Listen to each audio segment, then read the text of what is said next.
examined by Bradford University professors, they got between 55 to 60% first divisions. Poor background people who, didn't even have strong basics because they had greater motivation. They had greater hunger. So in sport, I learned how to compete. And the most, again, the valuable lesson, face the bad times. So I give you an example. Once we got thrashed by India. We went to India to play a series. We got thrashed. So now the team is on the way back to Pakistan. And what is the discussion going on in the dressing room?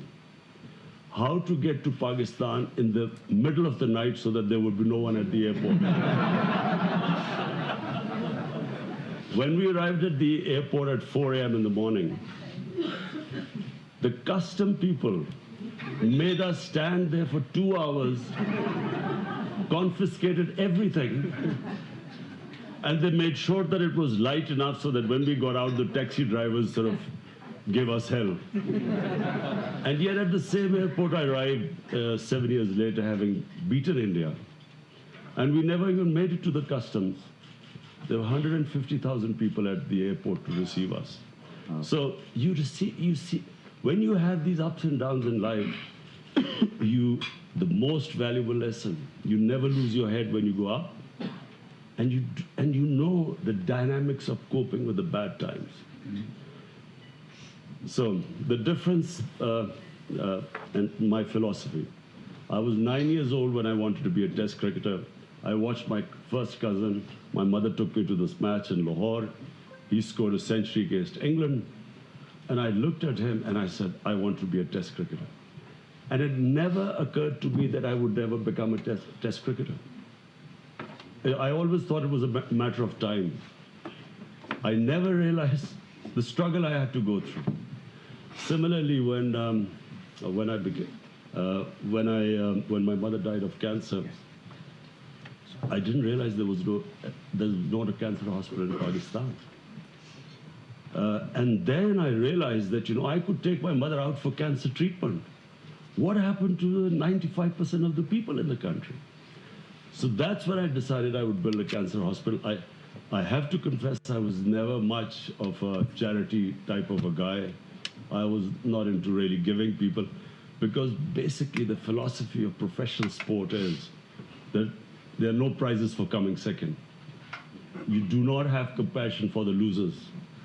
So it was actually watching that pain that I decided, watching my mother suffer, I decided I wanted to build this hospital. And I'd never realized how difficult it would be. 4 years of running around, I wasn't getting anywhere. And then Mr. Razak Daud is sitting here. He was on the board of governors, and he knows the meeting. We called 20 doctors of Lahore, top doctors, and said, look, how do we go about building this cancer hospital? And this is after 4 years of running around like a headless chicken. And out of 20, 19 said you can't build a cancer hospital in Pakistan. And one said that you might be able to build it, you cannot give free treatment to poor cancer patients because it's very expensive treatment. So my dream was to build the hospital.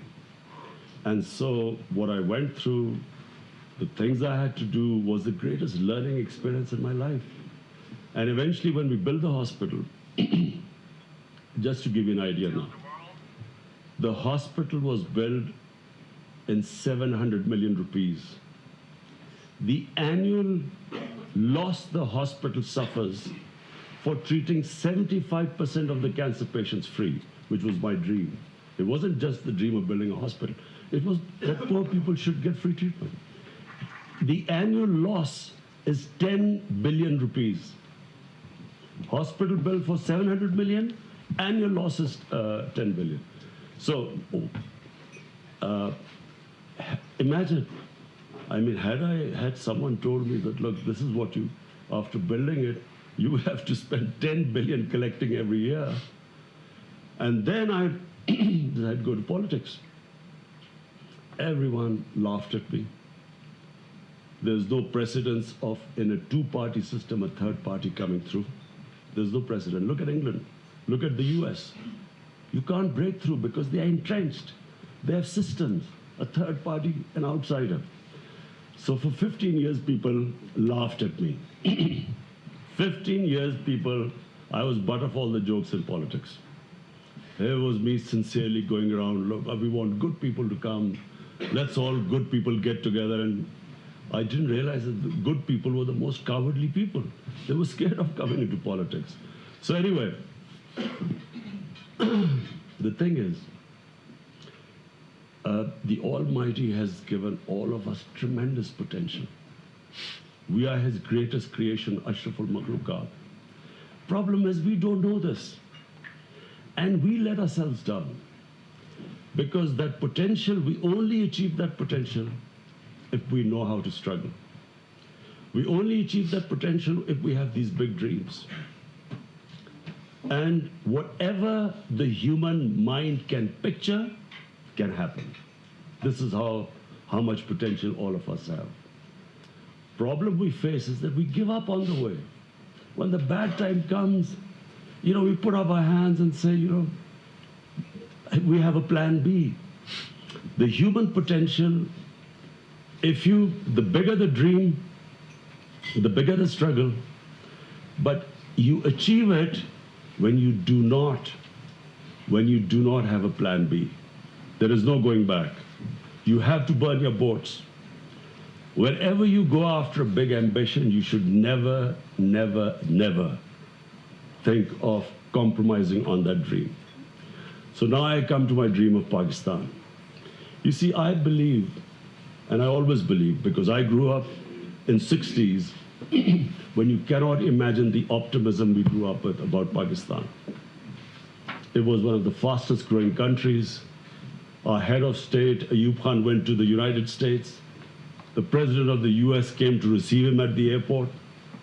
He had a ticker tape reception, open car, people throwing, how they greet those people in the US. He goes to England, he's treated like royalty. Pakistan,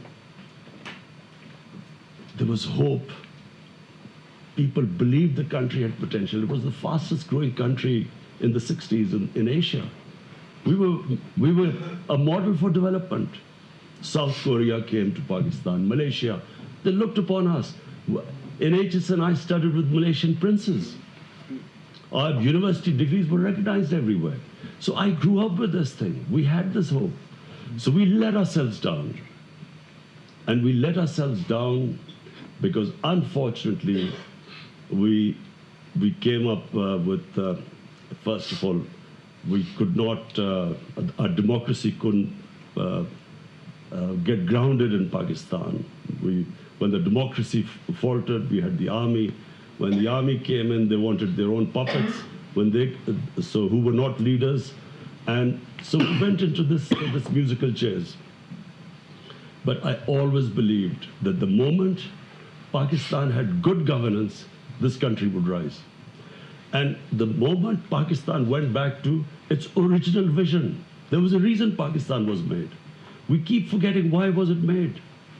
The reason given by the founding fathers, the ideological father of Pakistan, the great Iqbal, and what our great leader, Jinnah, Quaid-e-Azam, a brilliant mind, the most outstanding barrister in British India, highest paid barrister, brilliance, man of complete integrity. They all, if you look at the vision of the founding fathers, they wanted Pakistan to be a humane, just society, a welfare state. And we deviated so far from the vision. And nations without a vision die. Why should people want to be part of a nation if there's no vision? So I always believe that the moment our vision, the reason why this country was made, if we could restore that vision, this country has more potential than any other country. Reason why this country has so much potential? Because the best resource are the people. We have dynamic people. I mean, I give you an example. When I used to be playing cricket, India is 7 times the size of Pakistan. We regularly thrashed them. Pakistan had squash players with hard. There were more squash courts in Oxford University. Pakistan had 2 squash champions for 10 years each. Hockey, hardly finance anything. We had always the talent. People of Pakistan not just had the talent, we had the resources. I mean, since I've been in power, I'm amazed what the resources the country has. Just out of the 14 gold fields we have in Recordec, just 2 of them. And guess who told me this foreign company which we are in litigation against, this chairman I was speaking to, he told me, he said, do you realize that these 2, the blocks, the profit is $100 billion. Just the profit of 2 blocks. This is just, I didn't know that. And we have coal reserves. We should never have shortage of electricity. Our own coal reserves. We have the most fertile land. When I went to China, they told, I mean, I looked at the productivity of China. It's 3-4 times of Pakistan. We have 6th number of cow and buffaloes in our country. We are number 6.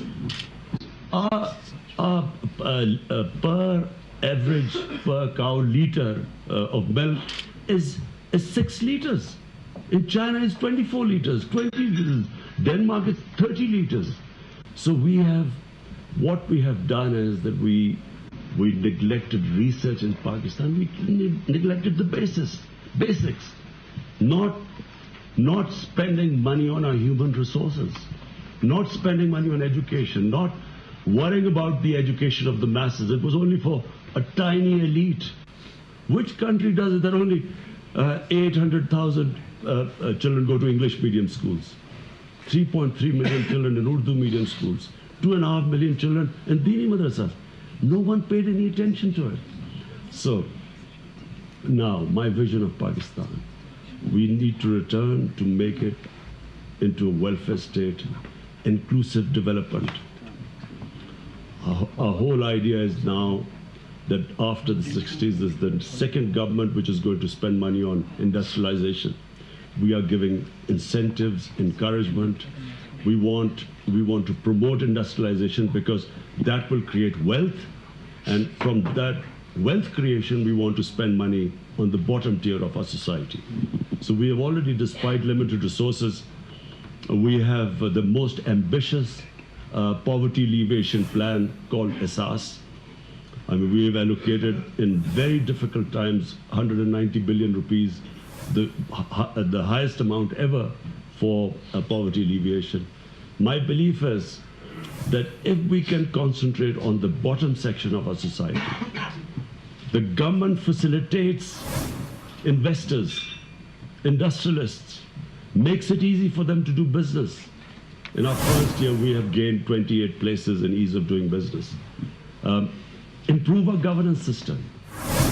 I honestly believe that we will release the potential of our people. We have let me tell you where the challenges are. The number one challenge is, and by the way, I was reading a blog of Prime Minister Mahathir Mohamad. Now remember, he is probably the greatest statesman of the Muslim world. His achievement in transforming Malaysia, everyone knows about it. Now, and 20 years he was in power. And when I read his blog, he might as well have been talking about Pakistan. He said the problem they're facing is from an entrenched, corrupt status quo, which has been removed after 50 years, one-party system. Same us. We are up against a corrupt status quo which ruled Pakistan for 30 years. And they are entrenched, and they have linkages, people who benefited from a corrupt system. So our biggest challenge is facing these people, spreading gloom and doom every day. Every day some sort of scandal comes up which is blown up, all orchestrated, basically They do not want the government to succeed, because us succeeding means not just them out of power, but they will end up in jails, which some of them already are. Malaysia faces exactly the same thing. Secondly, we face deteriorating, degenerated institutions. What corruption does, number one thing, what the corrupt do is they destroy state institutions, because that's the only way they can make money. If I want to make money, I have to hamstring all institutions that dispense justice. So that's a big problem. You can destroy state institutions very quickly, but to restore them takes time. So we are in the process. It's a slow process, but gradually, we institution by institution, we are restoring them. The other problem we face are these huge debts accumulated by the previous government. Our first year, the total amount of tax we collected, which was 4 trillion, 2 trillion went to debt servicing. How do you fund health, education, everything when you just are left with this small amount of tax collection? This year we have to, our debt servicing is 3 trillion. The other problem we face is actually the biggest challenge is the energy sector. We have this huge circular debt in electricity. And because of this, which is almost, I think, 1.5 trillion, 1.7 trillion. So 1.7 trillion circular debt means every year we have this huge interest on this debt. So that is a big challenge, and we have decided when we go back, we will get all the stakeholders. We are going to discuss how, because we cannot put more burden on the consumers of electricity, because these interest payments, so this is the other challenge. And of course, the problem is that you give expensive electricity to the industry, especially the small medium industry. So it reduces our competitiveness in exports. So this is a big challenge. The direction we have taken is industrialization, which means wealth creation. Secondly, export-oriented growth. So far, our problem have been that our growth rate goes up, and then we have a bit of a boom, and then we go bust, because we then end up with a big current account deficit, and then we have to go to the IMF. This time, what we're trying to do is, the big difference is export-led growth. And so this change, of course, is quite painful, because the growth rate has to come down. You know, people are hurting in Pakistan. As I keep mentioning, I've never faced so much abuse and hammered so much in the media as I have in the past one and a half years. Being in public, I for 40 years used to criticism, because you know, when you lost, you knew what you were in for. When you won, you know.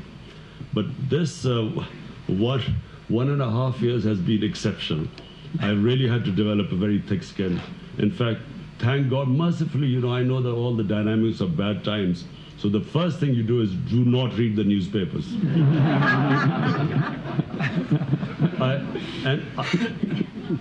And secondly, do not, whatever happens, do not watch the evening chat shows. I try to make my team, my cabinet, I make them try and understand these dynamics of bad times. Problem is, they watch the chat shows and they come. I watch them in cabinet meetings, all shell-shocked, sitting there.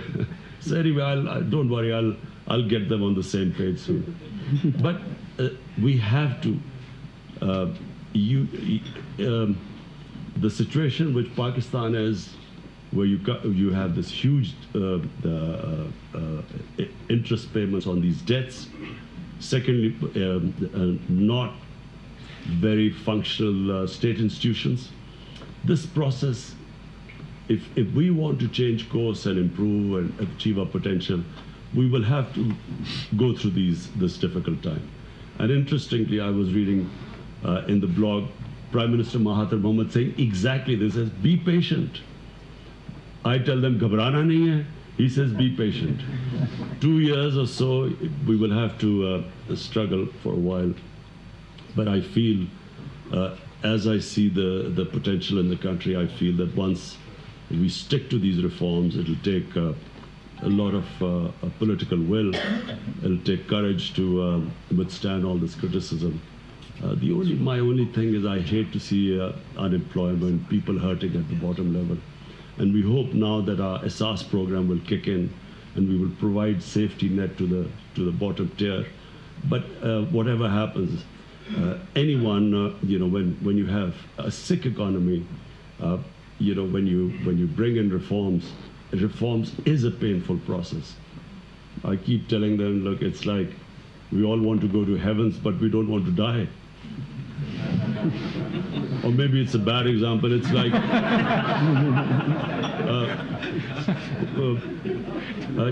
we want to cut out the tumor, but we don't want the operation or feel the pain of the operation. So it is going to be difficult. But I do feel that we have, the first year has been, in my opinion, we have done remarkably well in the sense that our current account deficit, which is the one biggest thing, anyone looking into an economy of a country, the one thing they look upon is your current account. Is it a deficit or a surplus? Surplus means you're well. Deficit means you've got problems. So we reduced it by 75% in the first year, which I think is a great achievement. And that is reflected in the rupee stabilizing, in fact, gaining a little bit. It is reflected in the stock market now, which has regained all what it lost. And it's reflected in investment, foreign investment. In the last 1 year, we had 200% increase in the foreign investment. So the direction is right. But I still feel that, we have a struggle ahead. But I'm an optimist, and I think we are on the right track, and I see good times ahead for Pakistan. Thank you.